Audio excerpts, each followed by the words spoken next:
Player का मतलब है कि हम टेम्परेरी खुश होते हैं किसी भी अचीवमेंट पर। जैसे कि मेरी जॉब लगी, मैं बहुत खुश हुई, मगर ये खुशी लॉन्ग लास्टिंग नहीं थी। कुछ अरसे में खुशी ख़त्म हो गई। आपका प्राइज़ बॉन्ड निकला, आप खुश हुए, कुछ अरसे में वो खुशी ख़त्म हो जाती है। आपके घर में बेबी पैदा हो या फिर कोई और इवेंट हो, आप सेलिब्रेट करते हैं, कुछ अरसे में वो खुशी रहती है, उसके बाद ख़त्म हो जाती है। एग्ज़ाम क्लियर हो या कोई इंटरव्यू क्लियर हो जाए तो इंसान को खुशी होती है, इंसान को शॉपिंग करने से खुशी होती है, ट्रिप पर इंसान चला जाए तो उससे खुशी होती है। ये तमाम चीज़ें ऐसी हैं जो एक टेम्परेरी खुशी जो है ना हमें देती हैं।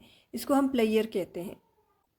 वन थिंग मोर, यहाँ इंसान ने ना अपनी खुशी के लिए एक स्टैंडर्ड और एक क्राइटेरिया सेट कर लिया है।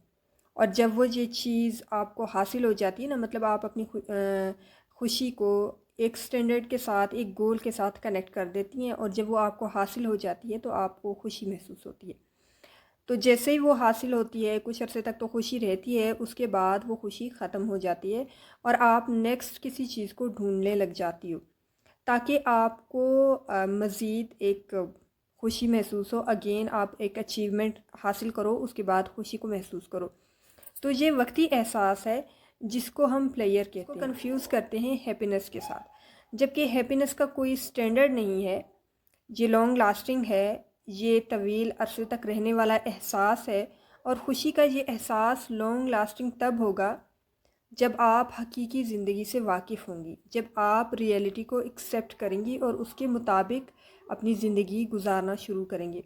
और हर किसी के लिए खुशी का मतलब जो है ना वो डिफरेंट होता है, मुख्तलिफ होता है।